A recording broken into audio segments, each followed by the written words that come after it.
A continuación, Fuerza Motriz.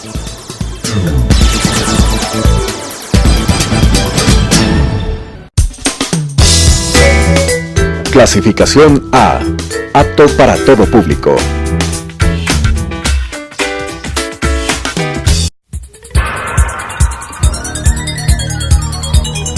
Las opiniones vertidas en este espacio por la producción y dirección del programa son de exclusiva responsabilidad de sus autores y de quienes intervienen en ellos.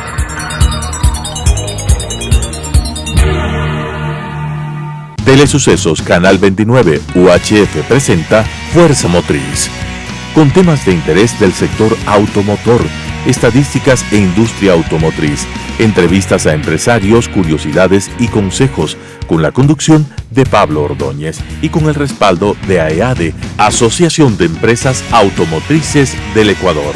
Fuerza Motriz. Hola, ¿qué tal? Bienvenidos a su programa Fuerza Motriz, un programa de entrega semanal, ya más de un año, en este proceso de entendimiento de la situación de la ciudad, la movilidad, el medio ambiente, el transporte. Todos los días hablamos del problema del transporte en la ciudad de Quito y la dificultad que tenemos los quiteños para movilizarnos de un punto a otro. Un derecho que tenemos y el derecho que tenemos al trabajo, por supuesto. Esta es una coproducción entre AEADE, la Asociación de Empresas Automotrices del Ecuador, y Canal 29 UHF. En esta ocasión vamos a hablar sobre la alcaldía de Quito y vamos a hablar sobre los problemas de la ciudad. Para este efecto hemos invitado a Paola Vintimilla, quien es actualmente candidata, ya oficialmente candidata para la alcaldía de la ciudad de Quito. Vamos a hablar de muchos temas que nos preocupan a los quiteños y a ustedes, los televidentes. Bienvenida, Paola, a nuestro programa. Muchas gracias, Pablo. ¿Cómo se describe la situación actual de la ciudad de Quito? ¿Cómo podemos diagnosticar esta situación? En una sola palabra: desorden, caos, falta de compromiso por parte de los concejales, del alcalde, en poner orden a la ciudad. La ciudad está sin orden, aquí la gente hace y deshace a su antojo. Tanto es así que obviamente tenemos un problema grave de basura, tenemos un problema grave de movilidad. Entonces yo creo que si tenemos que definir ahora, en este momento, la ciudad de Quito es una ciudad en caos. El tema de fondo también pasa por la falta de dinero. Dicen ser alcalde o alcaldesa de una ciudad con dinero es fácil. Claro. ¿Cómo manejar el presupuesto si gran parte del presupuesto se está yendo en el metro, gran parte del presupuesto se va en la burocracia, el aparato municipal es bastante grande y entonces, en el caso de que tú llegases a la alcaldía, ¿cómo harías sin dinero? Pues lo he dicho bastante claro y te voy a dar un poco más de cifras. El 80% del presupuesto del municipio, ¿no es cierto?, se va en deuda, que tú ya lo mencionaste, tenemos una deuda con la Ruta Viva también, y se va en gasto corriente, se va en personal del municipio de Quito. Algo muy típico del socialismo del siglo XXI, y lo vimos en el gobierno central, era inflar las instituciones públicas, crear más secretarías, crear más empresas municipales, inflarla de una manera que se vuelve inmanejable. Lo que está pasando con el gobierno central es básicamente lo que está pasando con el municipio de Quito. ¿Qué tenemos que hacer? No las medidas que ha tomado tan tibias Lenin en el tema de reducir parte de la burocracia del gobierno, sino tenemos que tomar medidas más drásticas si queremos salvar a Quito. Necesito que no el 80% se vaya en gasto corriente y en deuda, sino todo lo contrario. Tenemos que ir bajando paulatinamente para que la balanza sea más lógica. No puede ser que un 20% se vaya a inversión. ¿Qué haces con un 20%? Prácticamente nada. Por eso que vemos a nuestra ciudad abandonada, nuestros parques, nuestras canchas, los barrios, las veredas, los cables, la parte aérea, etcétera, todo, las vías llenas de baches, muchas veces parchados que duran exactamente pocos meses y nuevamente vuelve a aparecer el hueco. No son soluciones definitivas, son soluciones paliativas, digamos, de alguna manera, por un momento.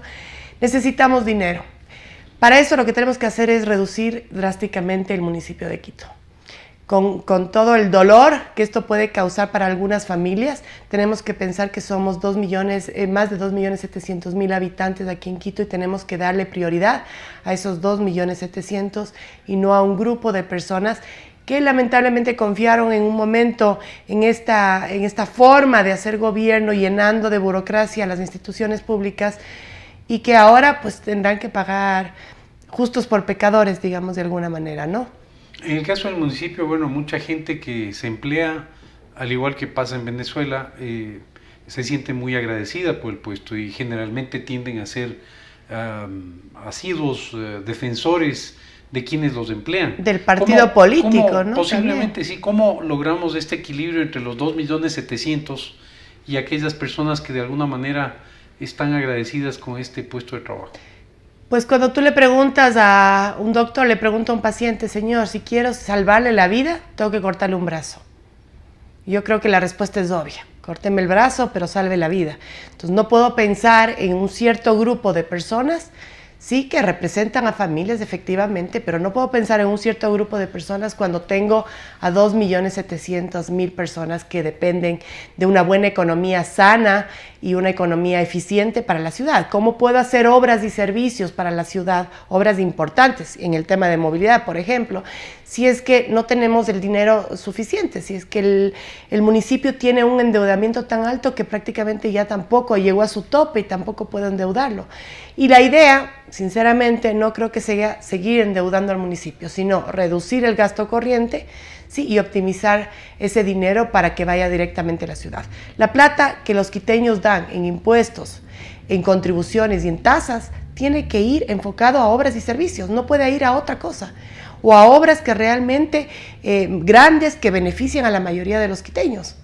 Pero no podemos seguir gastando esto en gasto corriente. Además, en muchas de estas empresas, recuerda que tenemos 5 contratos con sindicatos que han hecho y han deshecho del municipio de Quito por años. Y estos contratos con los sindicatos cada 2 años se pueden revisar, se revisan. ¿Qué han hecho? ¿Qué hizo el último alcalde? ¿Qué hizo el anterior alcalde? ¿Qué han hecho sobre el tema? Para que tengas una idea, hay sindicatos donde tienen hasta peluquerías. Hay sindicatos que manejan autos, los mensajeros manejan los autos que son destinados para cierta secretaría para hacer sus entregas de mensajería con chofer y todo. Son cosas que yo digo, el alcalde que está al mando no puede taparse los ojos y decir, mejor no veo, me hago el loco porque no quiero tener problemas con los sindicatos. No tiene lógica, se necesita una persona ahí en la alcaldía de Quito que no lo vea a la alcaldía como una plataforma política. Como yo vi el momento en que estaba en la asamblea, yo no lo veía como una plataforma política, sino simplemente hacía lo que tenía que hacer, lo que la gente me pedía, más allá si era políticamente correcto o no. Y eso es lo que necesitamos en la alcaldía. Necesitamos una mujer que no le importe el costo político cuando va a beneficiar a la mayoría de los quiteños. ¿Por qué? Porque a la final los quiteños estarán del lado del alcalde y no de la política que está acostumbrada Quito. Hablando de movilidad, precisamente tú lo mencionaste, habrás sufrido tú y ves la situación de movilidad en la ciudad, el caos vehicular y el caos sobre todo, más que vehicular, del transporte. Los ciudadanos tienen derecho a transportarse. El metro genera grandes expectativas en los televidentes, nos están pensando que con el metro se va a resolver todos los problemas del 70% de la población en movilidad y apenas sabemos que lo va a resolver parcialmente un 15%. ¿Cuál es tu percepción del problema de la movilidad en la ciudad de Quito y cuáles serían tus propuestas en ese sentido? Todo con dinero. Lo primero. Primero cortar el municipio, ¿verdad? Tener el dinero suficiente como para invertir en grandes obras. Yo creo que es importantísimo, hablemos del tema vehicular, son más de 500.000 autos que tiene Quito. Nos guste o no nos guste, les guste a unos o no, esa es la realidad de la ciudad de Quito. Tenemos un parque automotor enorme, 500.000 autos, entonces tenemos que priorizar los ejes que van de norte a sur, ¿no es cierto? Tenemos que priorizar la occidental, tenemos que ir a la América, bajamos a la 10 de agosto, está la Chiris, la Amazonas, la Chiris, la 6 de diciembre, ¿no es cierto? Y Leloy Alfaro. Comencemos por sincronizar los semáforos, que yo creo que es básico para que la gente avance con mayor facilidad por estas vías. Pero nos han dicho que son sincronizados, o nos dijeron se Claro. hicieron esas inversiones, no sé si son tan No, se sincronizadas. cambiaron de semáforos también, esto está claro para las personas que conducen en día a día sus vehículos en la ciudad de Quito, nos damos cuenta de que los semáforos no están sincronizados, que cada cuadra te toca parar, o sea, no tienes ni siquiera pasas 3, 4 cuadras, ¿qué? 2 cuadras y enseguida ya te toca el semáforo en rojo, eso congestiona el tráfico. Yo creo que si priorizamos en dar una buena sincronización en esos espacios, si hacemos que los buses, por ejemplo, que van en esas zonas, paren únicamente en las paradas que tienen que parar, no pueden parar en cualquier lado. Mira, Pablo, las ordenanzas están ahí. El problema es que nadie las cumple y nadie las hace cumplir. Eso es un problema grave. En el tema de los buses, por ejemplo, tenemos la tecnología. Usemos un GPS en los buses para que tengamos la certeza de que los buses van a la velocidad que tienen que ir y paren en las paradas donde tienen que parar. De lo contrario, pues serán multados. Y si reinciden en lo mismo y en lo mismo y en lo mismo, recuerda que todas las cooperativas tanto de taxis como de buses son concesionadas por el municipio de Quito. Entonces, ¿quién tiene el sartén por el mango? ¿Los buses, los taxistas o el dueño de la concesión de las rutas, que es del municipio? Pero volvemos a lo mismo, la falta de liderazgo, el miedo de conversar y de sentarse a negociar con taxis y buses es lo que nos está ocasionando el desorden que tiene ahora la ciudad de Quito. ¿Y qué tan fácil será negociar? Porque ¿qué prima? ¿El interés público, el interés del ciudadano que se moviliza en taxis y en buses? ¿O al parecer últimamente está la prioridad en los transportistas y en los taxistas? ¿Cómo manejar, ponerse en los zapatos de la alcaldesa, sentándose a una mesa de negociación con los taxistas y transportistas? No debe ser fácil. No debe ser fácil, pero no le tengo miedo, a diferencia de otros. Yo creo que conversando se llega a grandes soluciones. Lo logré desde la Asamblea Nacional, conversando con absolutamente todos en el momento que tuvimos que tomar decisiones. Por ejemplo, el tema de los trabajadores privados que se les redujo del 15 al 3%. Ahí tú demuestras el liderazgo y la fuerza que tienes. Hice que los mismos correístas reconozcan que fue un grave error del pasado, y eso es rarísimo, porque ellos no reconocen ningún error. Sin embargo, habría que escribirlo en un claro, el momento que decían que fue un error, yo decía, bueno, estamos haciendo un buen trabajo. ¿Por qué? Porque nos sentamos y conversamos. No se trata aquí de imponerse con ideas, sino de conversar. Decir, a ver, señores, me gustaría que en las paradas de buses tengamos un reloj, ¿no es cierto? Donde, como en otras capitales del mundo, donde te diga, en 1 minuto, 45 segundos llega su bus. ¿Sí? ¿Están de acuerdo? No me pueden decir que no. Bueno, sí, pero ¿cómo vamos a hacer? Ok, ustedes tienen que seguir la velocidad que tienen que seguir, tienen que parar en las paradas que tienen que parar, que están señalizadas, que para esto es claro que tenemos que reubicar ciertas paradas de buses, ¿sí? Ustedes tienen que parar ahí y tienen que llegar a la hora que tienen que llegar, y no deberían llegar más tarde ni más temprano, sino esas son las horas. Tenemos que tener nuevos corredores para el sector de los buses. En el caso de los taxistas, yo ya he conversado con varios taxistas, sobre todo de la ruralidad, y te voy a explicar por qué. En la ciudad de Quito existen muchos taxis con franja verde y con franja roja que están dando vueltas en el casco urbano de la ciudad de Quito. Esos taxis no pueden entrar a la ciudad de Quito.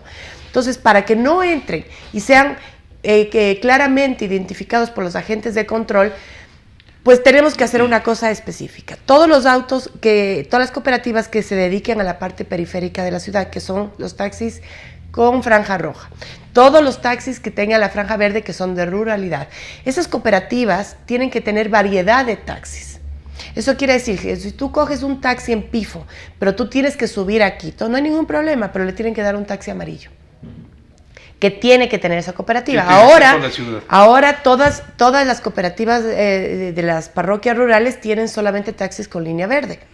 Entonces estos taxis suben a Quito y lamentablemente no vuelven a bajar. ¿Cómo se hace el control en Quito? Imposible. Porque un metropolitano le para a un taxi verde y le dice, señor, ¿qué hace aquí? Acabo de dejar a un pasajero y ya estoy bajando. Pero la realidad es que no están bajando. ¿Sí? Contado por los mismos dueños de las cooperativas. Entonces, muy difícil, imposible, por no decirlo de otra manera. Si a estas cooperativas nosotros les decimos, ustedes tienen que tener taxis amarillos y taxis verdes, para que en el momento que usted tenga un cliente que tenga que subir a Quito, tiene que subir un taxi amarillo. Y ese taxi tiene que obviamente retornar. porque les va a servir a ustedes, si no después no van a tener cómo servir al pasajero que quiere subir al casco histórico, al casco urbano, al casco urbano de la ciudad de Quito. Entonces, esa es una manera de solucionar, y si tú te das cuenta y la gente que nos está escuchando se pone a revisar los taxis que hay en la ciudad de Quito, alrededor de la Carolina y demás, y en la Amazonas, van a ver muchos verdes y muchos rojos. Entonces, ahí podemos ya eliminar cierta cantidad de taxis. Tengo la información de que ayer el Consejo Metropolitano ya legalizó los 13,000 taxis. Me parece una irresponsabilidad terrible. Y te voy a explicar por qué. Porque el estudio que teníamos para ver cuántos taxis necesita el Cantón Quito ya es un estudio obsoleto. Se tenía que entrar, hacerse un nuevo estudio y ver realmente cuántos taxis necesita Quito. ¿Cuál es la necesidad? Y si la necesidad nos da tanto número, no teníamos por qué tener más. En este momento tengo la grave sospecha de que tenemos más taxis de lo que Quito necesita.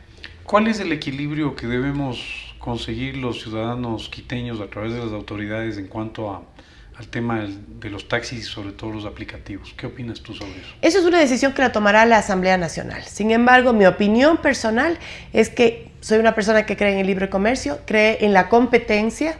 Sí, yo creo que la competencia, las demás empresas lo que te hacen es innovar, te hacen mejorar el servicio. Entonces ahora vemos a las cooperativas de taxis amarillos que ya están preocupados en que quieren una plataforma, en que quieren dar mayor seguridad, un mejor servicio. ¿Qué pasa mucho por qué creo que la gente se ha volcado, la gente que usa taxi se ha volcado a las plataformas que existen en Quito? Porque obviamente, primero, no necesitas efectivo, puedes pagar con tarjeta de crédito. Segundo, la mayoría de la gente no cargamos de efectivo.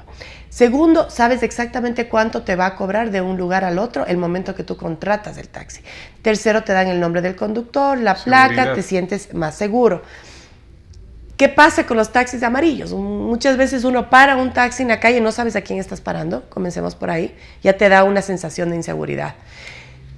Luego te subes al taxi y le dices, por favor, lléveme a la Magdalena, digamos que estoy en la Carolina. Ah, no, señorita, bájese, yo no voy para el sur. Claro, no está en mi ruta. No está en mi ruta, entonces uno tiene que, siendo amarillo y debería circular por todo lado, bueno, te toca bajarte del taxi. Pasas momentos bastante incómodos, porque yo te puedo decir que soy una gran usuaria de taxis. Y entonces me doy cuenta los inconvenientes que tiene la ciudadanía. ¿Qué pasa con controles, ecovías y demás? Lamentablemente, ahí hay un problema de cultura, sin duda alguna, de cultura. No se respeta a las mujeres, no se respeta a las personas de la tercera edad, no se respeta a una persona con discapacidad, los estudiantes mucho menos, el busero, el señor transportista del bus que no quiere parar en ciertos lugares porque ve personas de la tercera edad o jóvenes que sabe que van a pagar menos de lo que le corresponde en su pasaje, pues no te paran. Dentro del bus hay acoso, hay malestar, la gente no tiene respeto para las personas mayores y cederles el puesto. Yo creo que ahí juega un papel muy importante la educación, ¿sí? Tiran basura por las ventanas y el señor del bus no dice absolutamente nada, cuando lo que debería hacer es reclamar y por último bajarle a la persona que hizo a que recoja lo que votó y vaya y vote en un lugar.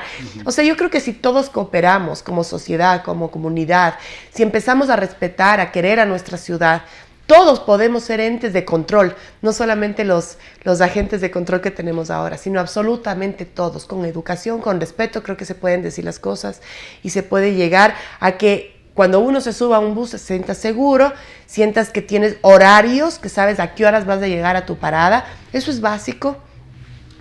Y creo que eso es cuestión de campañas, es cuestión de concientización, es cuestión de hablar. ¿Hace cuánto no tenemos una campaña buena en la ciudad de Quito sobre diferentes temas? La gente te pide, la gente te reclama. Esa campaña que es tan icónica como la de Don Evaristo, creo que fue la última campaña hace cuántos años que realmente hizo apropiarnos nuevamente de nuestra ciudad. Falta eso, falta educación. Ellos quieren que se les suba de 25 centavos de la tarifa. Creo que están en su derecho de pedir que se les suba, pero primero nosotros estamos en nuestro derecho a exigir un mejor servicio, que no lo tenemos ahora. El ciudadano por encima de quien está prestando el servicio es el que debe... De cualquier político, líderes mandante. políticos, gremios, instituciones, primero tenemos que estar los quiteños. ¿Cómo manejar la relación entre la Agencia Nacional de Tránsito, la ANT y la AMT? Hay mucha controversia alrededor de este tema porque la ANT se entiende que es del organismo nacional y la AMT es quien controla dentro del distrito metropolitano. Hay el tema de los fotorradares, se los ve más bien como recaudatorios más que unos elementos de prevención de accidentes. ¿Qué opinas tú sobre No han esto? sido de prevención de accidentes. O sea, tú ves en la Ruta Viva, que yo la transito a diario, la cantidad de accidentes que hay. Entonces, claro, tienes un fotorradar en cierto lugar, bajas la velocidad y luego aceleran a 120, 140 kilómetros por hora y ahí es cuando vienen los accidentes tan graves. Creo que 90 kilómetros por hora en una ruta, como es la Ruta Viva, es bajo. Creo que debería haber rangos de moderación dentro de los radares que no hay. A ti te cobran multas si vas a 91 kilómetros por hora. Y me parece una locura, ¿no?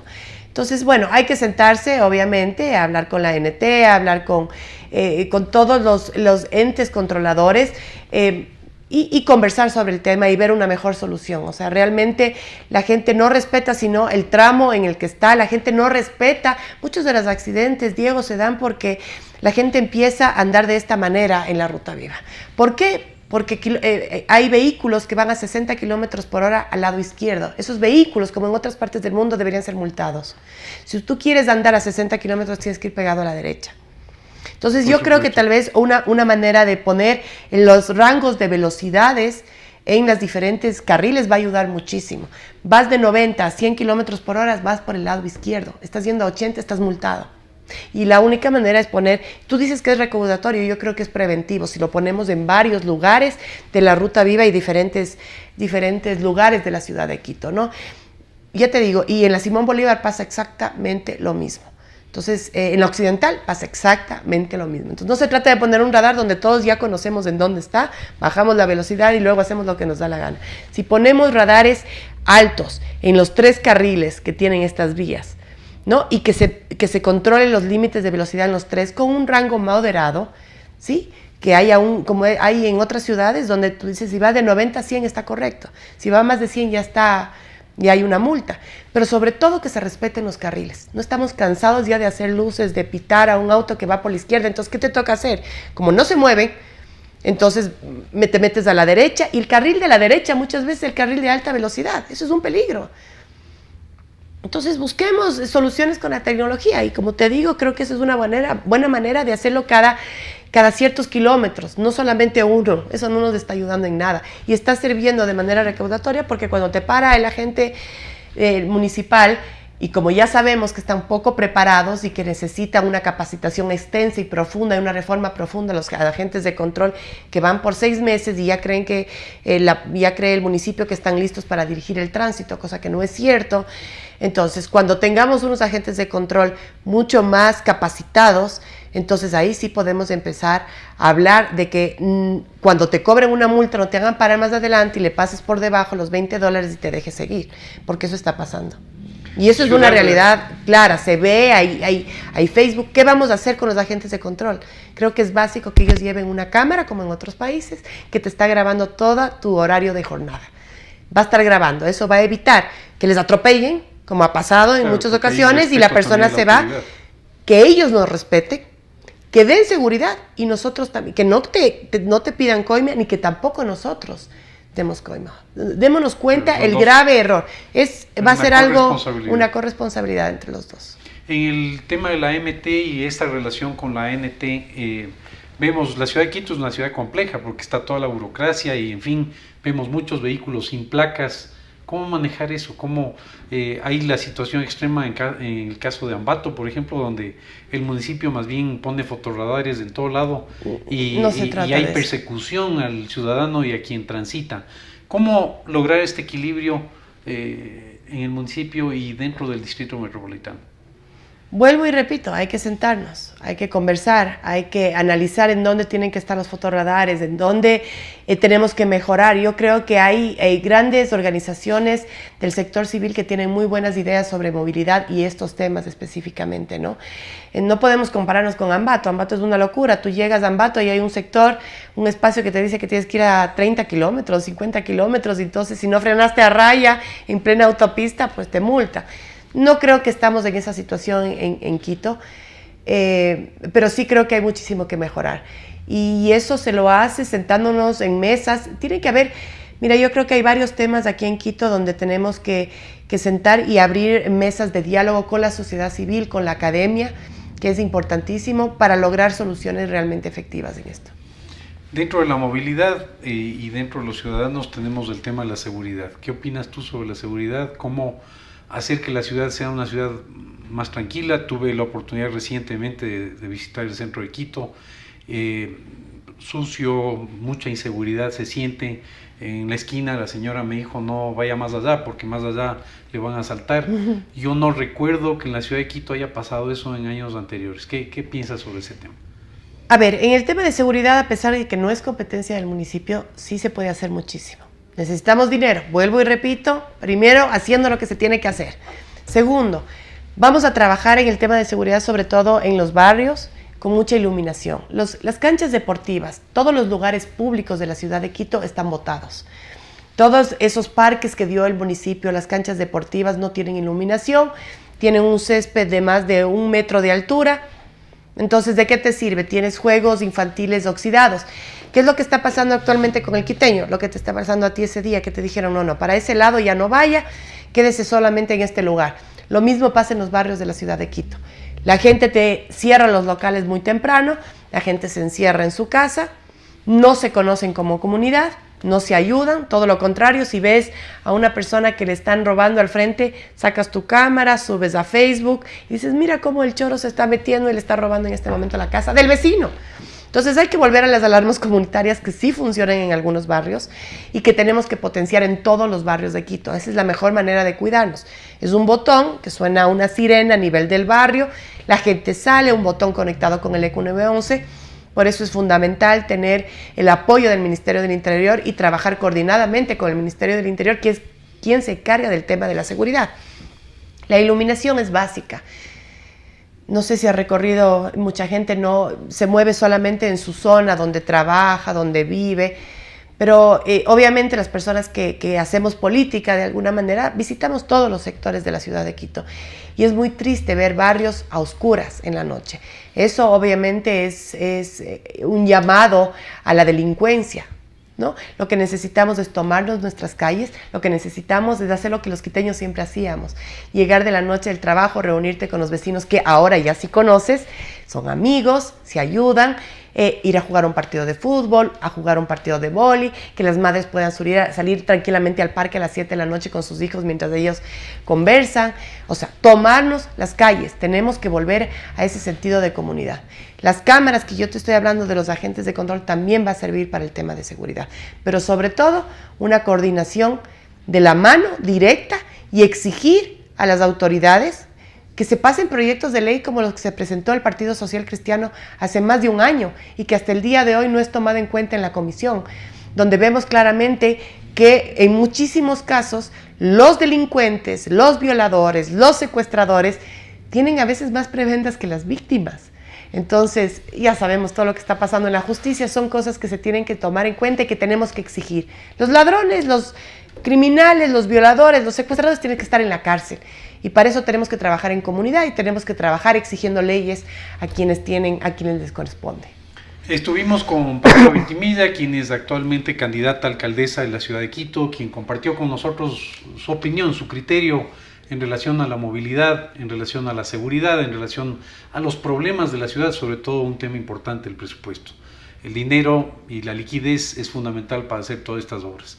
Nos quedó corto el programa y, por cierto, vamos a tener que hacerle otra invitación porque tenemos mucho más que hablar con Paola y le agradecemos por su presencia. Diego, solo para terminar, el tema de movilidad incluye movilidad alternativa y movilidad del peatón, que no tuvimos tiempo de hablar, los vendedores informales, el uso de la bicicleta, del caminar, incluye muchísimo más. Ojalá en otra ocasión podamos reunirnos. Muchas gracias. Gracias.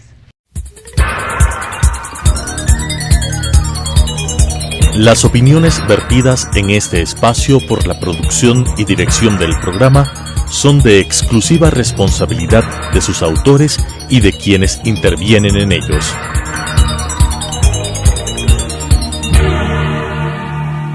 Telesucesos Canal 29 UHF presentó Fuerza Motriz, con temas de interés del sector automotor, estadísticas e industria automotriz, entrevistas a empresarios, curiosidades y consejos, con la conducción de Pablo Ordóñez y con el respaldo de AEADE, Asociación de Empresas Automotrices del Ecuador.